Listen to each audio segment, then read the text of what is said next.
Hello, I'm Leanne Hobson, founder and CEO of Alinea Partners.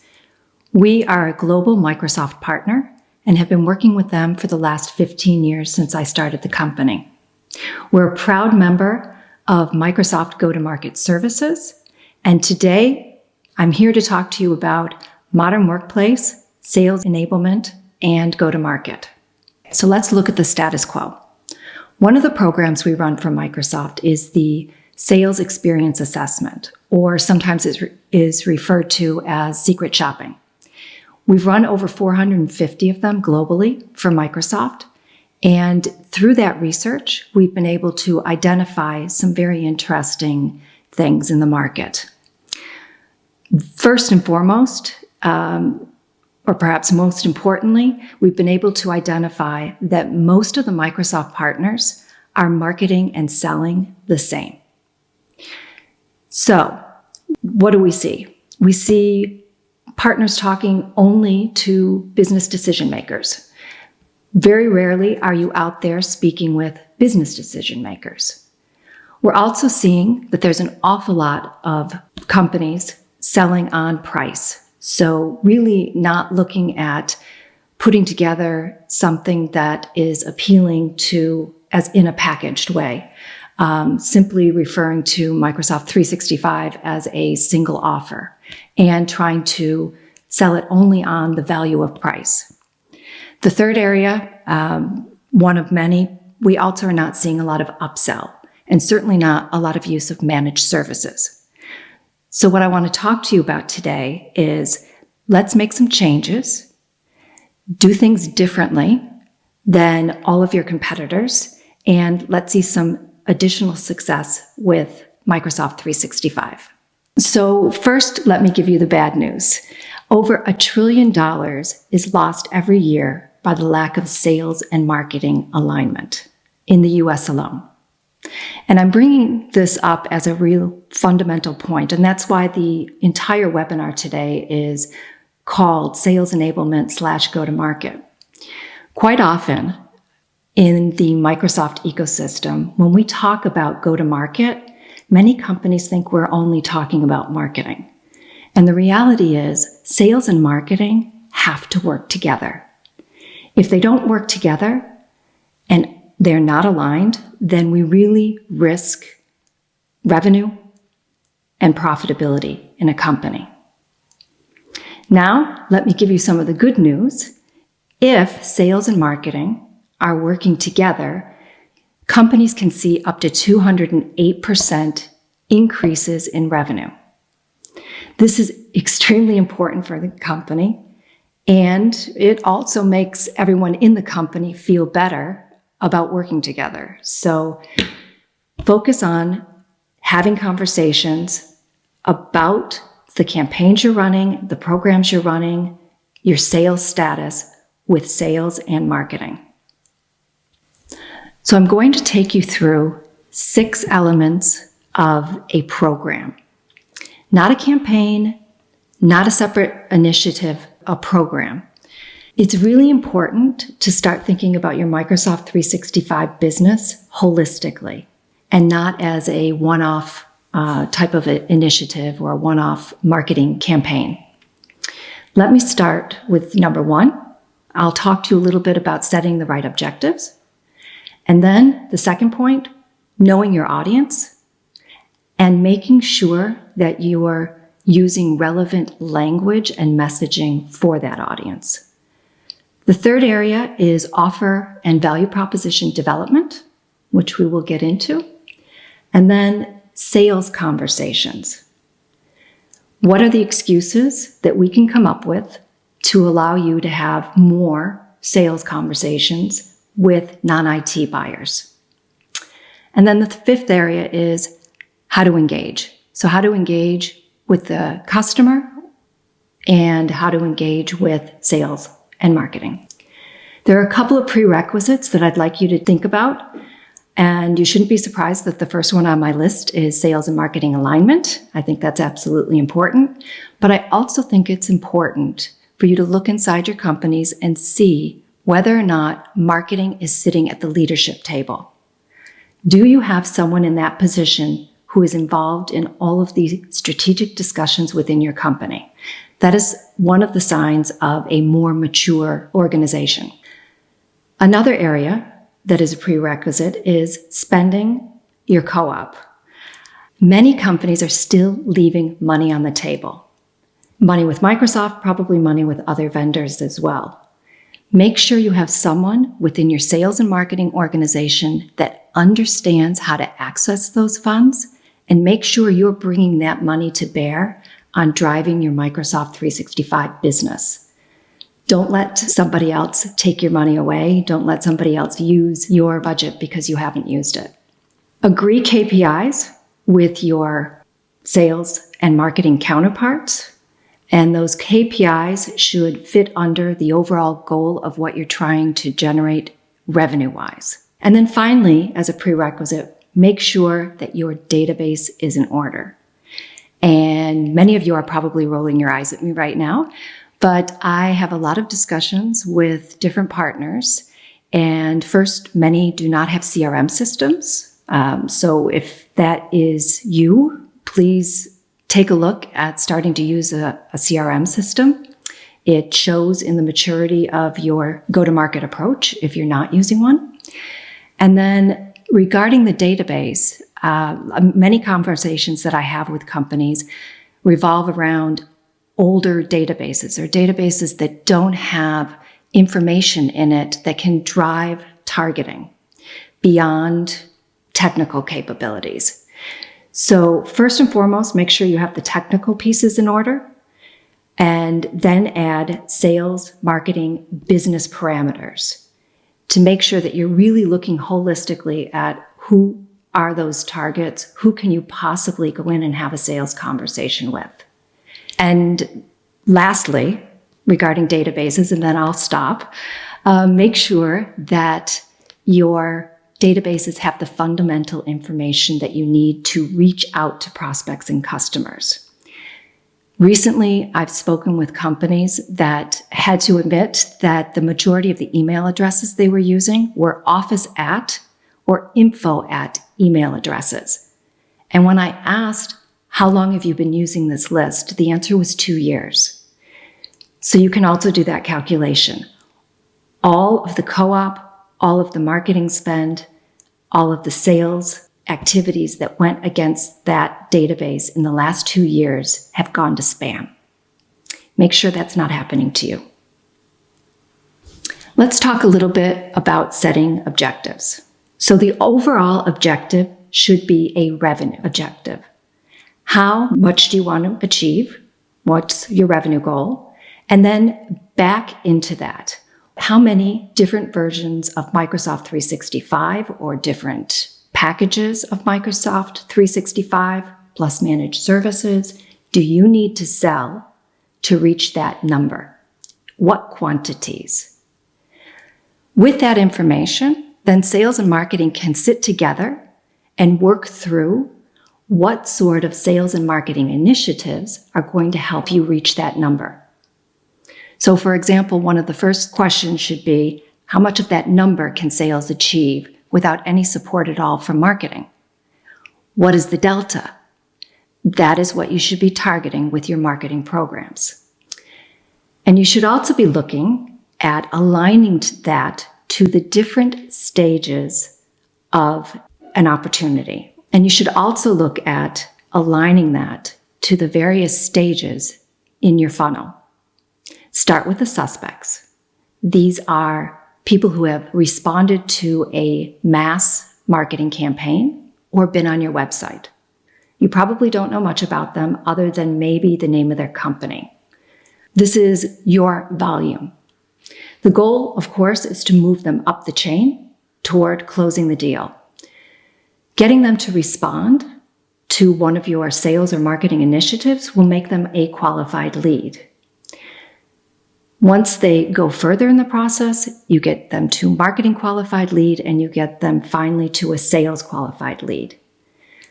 Have conversations between sales and marketing as to what defines each level, and make sure you're all in agreement with them, and you'll have a much better return on investment for your programs. So we know that over 60% of today's buyers are actually outside of the IT departments, whether they're direct buyers or influencers in a sale. So to be different with Microsoft 365 or with your approach to selling and marketing Microsoft 365, take a look at targeting people outside of IT and targeting them with business outcome messaging.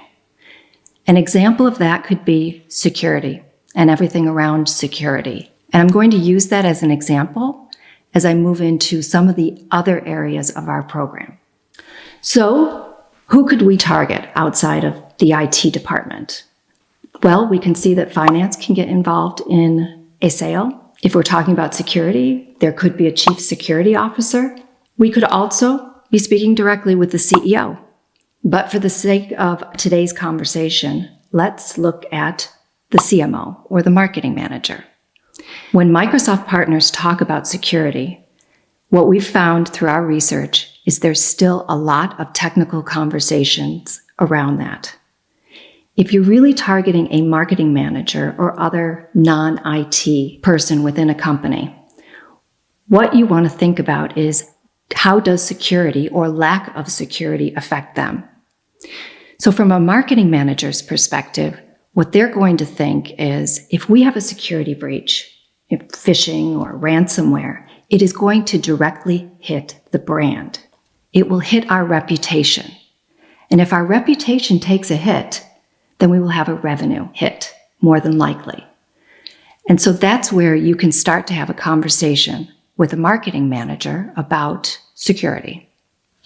Let's go a little bit deeper with our business outcome messaging or relevant content for non-IT buyers. Let's ask Jay McVane. Jay McVane is an analyst at Forrester, and if you look at LinkedIn or Twitter, you'll know that everybody loves Jay McVane. So we asked him for his advice, and he gave us 4 areas of concern or 4 areas of interest for companies today. The first one is automation. So really understanding how to scale, how to get your processes separated from the technology, how to lower costs because of the automation that companies are putting into their companies. The next area is all around modernization, and that's what's driving cloud adoption. But companies that are obsessed about modernizing, these are companies where you can start to have a conversation about the transformation in their organizations. The third area is remote. And because of the current situation we're in, many businesses, many CEOs are very interested in how do I get my entire organization, my team, my people home so that they can work there. And you've probably had many discussions with your current customers about that. It's a critical issue right now, but I would also suggest that you could further that conversation and start to talk to them about quality of that remote usage. So are your employees happy with the level of technology and services that they currently have at home? Or are they as happy as they were when they were working in the office? There are a lot of very good conversations that can be had around that lead to sales. And then the final area is all around experiences. As I just mentioned, employee experience, but also customer experience. And how do we improve those? So let's take a look at the Microsoft 365 drivers, business drivers that Microsoft and many partners talk about, and overlay that on what Jay had to say. So if we're talking about automation, we could very easily talk about how Microsoft 365 helps to increase productivity. We could also talk about GDPR, as that will be of high interest for a marketing manager. Or talk about reduction of the risk of failure by using automation. With modernizing or modernization, you can also talk about increasing productivity and GDPR. With remote, it's all about being secure. We're back to our security topic. But how do I make sure that my employees and my customers are not at risk? And also, with bringing in new devices or your own device, customers are at a greater risk of security breaches. So very relevant conversation, very business outcome conversation to have around Microsoft 365 today. And then the last category, increase experiences for employees and customers. Of course, again, we're talking about compliancy and we're talking about being secure. So it's very easy to make that jump from what the industry analysts say are areas of concern and interest for companies today and how that relates to Microsoft 365. The next part of our program that I want to talk about is how to create your offer and put a value proposition around that. I won't go into a lot of detail about it because we have a separate webinar that we've created called Modern Workplace Offer Development that you can find in the Cloud Champion portal. What I will tell you about it is just a quick summary. What we go through is how to take your Microsoft 365 core offer, learn to package that offer, and add managed services around that in order to get increased profitability. Okay, now is the time in your program when we get to sales conversations or sales triggers. And the way that I like to look at this is, what are the excuses we can give you to have a conversation with your customer or your prospect on a business outcome issue versus a technical issue? So I'm going to give you 3 different examples of business outcome versus IT conversations that you can have with your prospects and with your customers. The first is all about remote.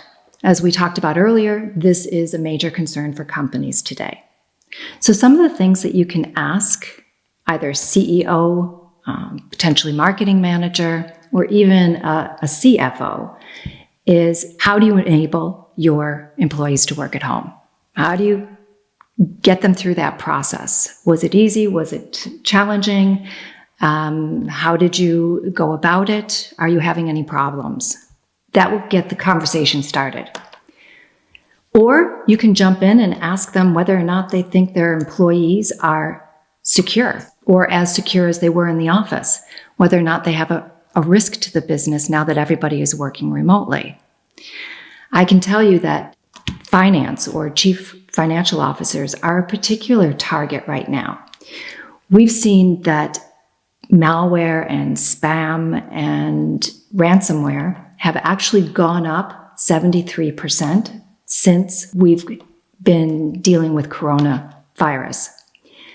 As a result, there are finance managers that are being sent emails that are spam, requesting that they make payments. This is a big concern for the financial team and any financial department within an organization.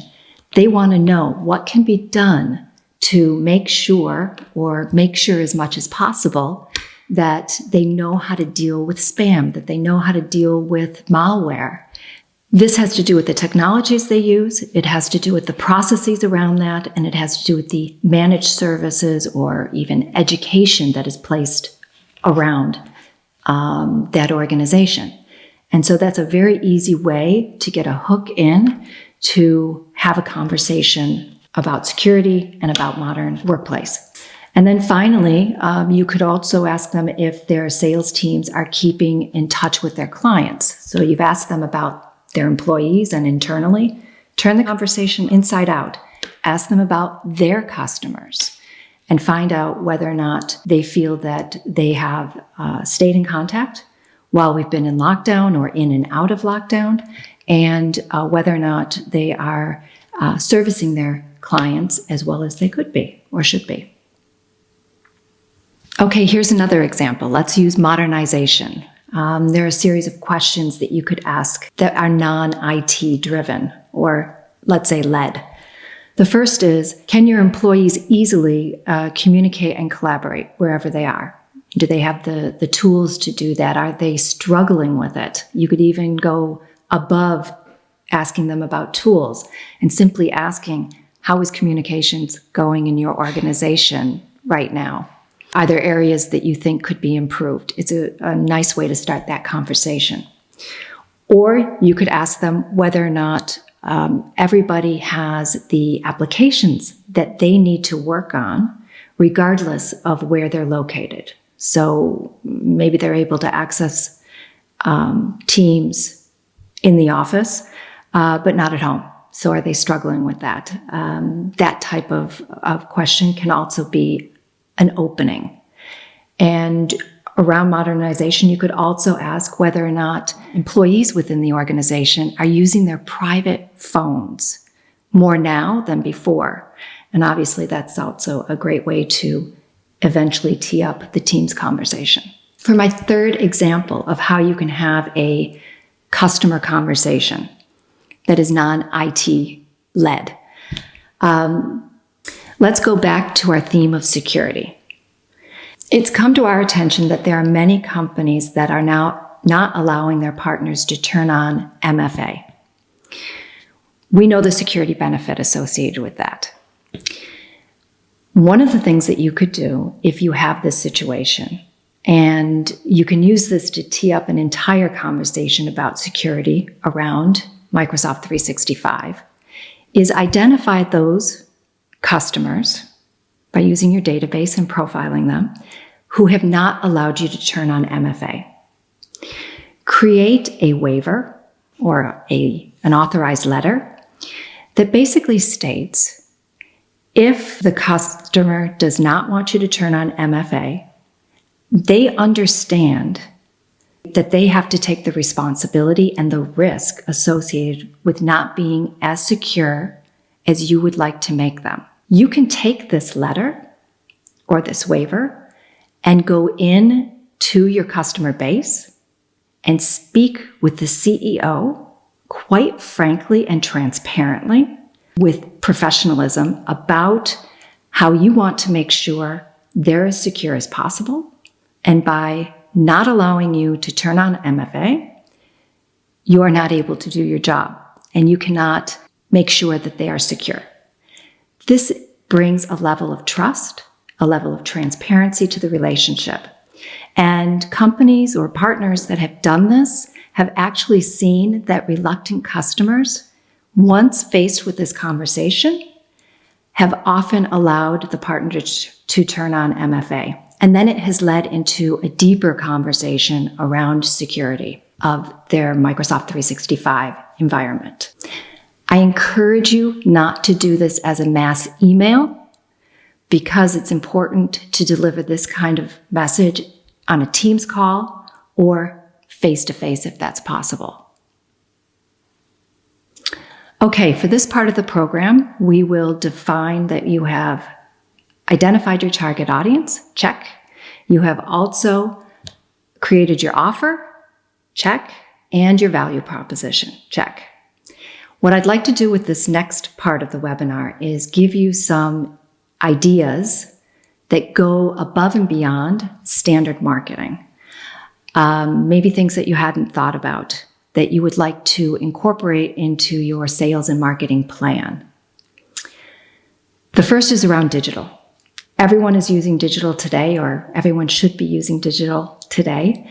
And there are email and newsletter campaigns in the market. And you will read in nearly every blog that content is king. So what do we mean by that? Some interesting areas of content that you might want to explore that we're seeing best and better practice companies using quite actively. One might be a podcast. Webinars are done quite often, but they tend to be static. I'm talking to you and you're sitting somewhere across the world listening to me. I'm not getting any interaction at this point. On a podcast, you actually get interaction and it makes it much more lively. So next time we will do this in podcast format, but it's something you might want to consider. The next is customer case studies, or as I like to say now, telling your customer's story. Now, you're going to roll your eyes at me again and tell me everybody has customer case studies. I can tell you we have shopped 450 different Microsoft partners globally, and 83% of them do not have a case study or a testimonial of any way, shape, or form on their websites. Please, this is an area where you can gain real competitive advantage. When thinking about Microsoft 365, go out to your customers and get them to give you a story about how great it is to work with Microsoft 365, how great it is to work with you as a partner. Get it documented somehow, put it on video, but please do customer case studies, do testimonials, do references. Another area you might want to consider, if you're thinking about the security example that I made earlier, get security reports from the market, non-IT security reports, and make them available to your customers and prospects. This is something that shows your subject matter expertise in the area, and it's something that you can leverage into a conversation with a prospect or a customer quite easily. The final area to think about regarding content and digital is, why not do some interviews with some security experts in your market so you get local language with it as well. Find out who those influencers are, or those who have had experience with security. Maybe it's a police officer. Maybe it's an insurance agent. Maybe it's somebody who runs a risk management organization. Think about people who are involved in security from a business perspective and bring insights to your customers and your prospects. Obviously, SEO, SEM are critical. I won't go into a lot of detail about it here because you have your local agencies or you have in-house people who focus on this, and we could probably do a full webinar just on that. What I will tell you is, please make sure you are being consistent with using your content everywhere you want to be. Hashtags, keywords should be reflected in all of your content in order to raise your search optimization without just spending money on it. The next area is sales triggers. So I talked a little bit earlier about different conversations you can have or start with companies that are non-technical. Some of the sales triggers that you might use within your sales and marketing program, some that you may not have thought about. Why don't you put a checklist or a quick assessment on your website, or make it available if somebody calls in and wants to have a conversation with your sales team? Go through 5 easy questions, maybe make it fun to participate so that companies can do an assessment, or you can do it with them. And then that shows that they have more interest. You know a little bit more about them, and you can have an excuse to go back to them and have a deeper conversation. So try an assessment. Or why don't you try themed months? National Cloud Month, National Security Month. These are all great examples of excuses to go out and speak with customers or prospects. Take a look at what kind of special days or special months you could come up with to put a creative sales trigger out to the market. If you really wanted to go a step farther, you could create a security newsletter and have a sign up for the security newsletter on your website.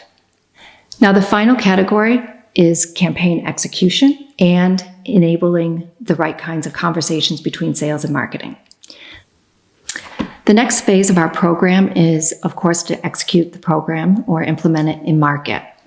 One of the things I'd like to encourage you at this stage is to really make sure that you have a strong social selling program in place. We're seeing best practice companies step away from social media and the approaches and programs that you've been running in social media for years. And they're abandoning that and moving towards social selling. What's the difference? A social media approach tends to be very heavy product focused or feature and function focused. It also has to do with awareness and with trying to send information out almost like a communications channel. What it doesn't do is what social selling does. And this is focus on having an authentic message that is specific to the company, gives an overview of what it's like to work with you, with your company, in a way that you would express yourself in any sales or marketing engagement. It focuses not on awareness, but on engagement. And engagement is important because that is what leads to inbound opportunities and to leads. We have been using social selling ourselves for 9 months, 10 months, and prior to that, we were doing social media. I guarantee you that if you switch your approach, you will get much better inbound opportunities and have a lot more opportunity fall to the top of your funnel. So get yourself trained, train your organization, and use all of your resources to bear on making sure you have a strong social selling program in order to be more competitive than many of the other Microsoft partners out there. So a couple of takeaways from today's discussion. First, align sales and marketing. Second, make sure your databases are in order. Know as much about your customers as you can, and, if possible, about their customers. And make sure you're selling and marketing outside of the traditional IT department. Move to other buyers and influencers and add opportunity to your funnel. Speak to those non-IT buyers in their language. Speak to them in business outcomes. Talk to them about what is relevant and important to them without leading with the technology. Social sell. Make sure your organization is trained, make sure they're comfortable, and make sure you're using social to generate as much opportunity as possible and not just awareness. Learn how to create packages if you don't know already, and add managed services to that. And then finally, do things differently. Step outside of the box and go to market differently than your competition to be noticed and to sell more Microsoft 365. Directly after this webinar, please download the presentation so that you can take a look at it. Also go through the supporting documentation that we've supplied. One quick thing, please fill in our survey. We really value your feedback, and Microsoft values your feedback, so don't forget to give us your comments. As I've said already, watch the webinar on offer development, share the webinars and the materials with your colleagues, and contact us if you have any questions or would like additional information. You can always reach us at askali@alinea-partners.com. Thank you very much for your time, and I look forward to speaking with you soon.